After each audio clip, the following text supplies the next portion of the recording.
This is our Adventure Series chassis. Normally we have this in a two-door for the 66 to 77 Ford Bronco. This is a four-door version of our Adventure Series. Got track with coilovers all the way around, semi-active shocks.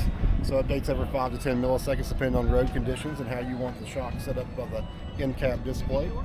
Running a Gen 3 Coyote engine, 460 horsepower to a 10-speed automatic, 10R80 with our factory Ford transfer case with controller, push-button controller in the cab.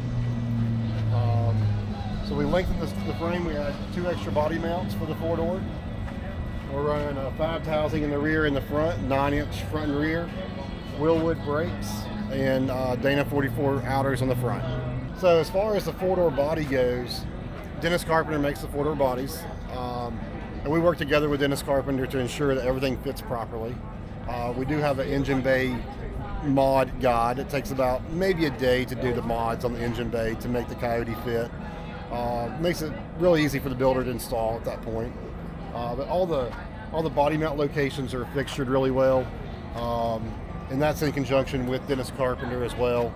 So everything's going to fit really nicely for the builder when the body goes on. So the body takes the shape of your body mounts. So we hold that really close over the whole length. We're within a 1/16 front to back on all body mounts, so everything fits really nicely.